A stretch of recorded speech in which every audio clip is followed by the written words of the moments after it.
নমস্কার, আমি অলোক সরকার, ওয়েস্ট বেঙ্গল কৃষ্ণনগর নদিয়া থেকে আমি এসেছি। আমি অ্যাপেলো হসপিটালে এসেছি। ডিসেম্বরে আমি এসেছিলাম, এসে এখানে দেখা করে গেছি। দেখা করে যাওয়ার পরে আমি আবার পুনরায় বাড়ি ফিরে যাই। বাড়ি ফিরে এসে আমি সিদ্ধান্ত নেই যে না, এখানকার ডাক্তার ট্রিটমেন্টে আমার ভালো বেটার হবে। তাই আমি আবার পুনরায় জানুয়ারিতে এসেছিলাম এখানে। জানুয়ারির 26 তারিখে এসেছিলাম আমি এখানে। 27 তারিখ আমাকে ভর্তি করে নিয়ে আমাকে অপারেশন করা হয়। আমি অপারেশন করতে এসেছিলাম হিপ জয়েন্ট রিপ্লেস, এবং ডাক্তারের নাম কার্তিক রেড্ডি। এনারা দুজনাই আমাকে হেল্প করেছেন যেভাবে, আমি খুব সন্তুষ্ট। এবং এখানকার ট্রিটমেন্ট বা পরিষেবা আমি অন্যান্য জায়গায় আর পাইনি।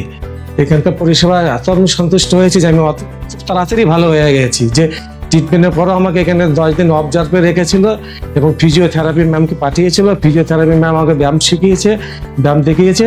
10 দিন পরে এনারা আমাকে আবার আসতে বলেছিল। আমি এখানে এসে 10 দিন পরে আমার ডাক্তারবাবুকে দেখানো হলো। ডাক্তারবাবু আমাকে রিলিফ দিলেন এবং 3-4 মাস আমাকে বিশ্রামে থাকতে বলেছিলেন।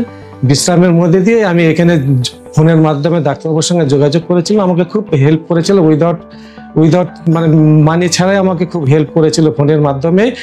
এবং আমি এত সাহস পেয়ে গেছি যে আমি এখন আরেকবার এসেছি ডাক্তারবাবুকে একটু চেক আপ করার জন্য। আমার প্রয়োজন নেই, তবু আমি এসেছি ভালোবাসার জন্য, যে না ট্রিটমেন্টটা ভালো। আমি ডাক্তারবাবুর সঙ্গে একটু আলাপ করে আসি, দেখে আসি।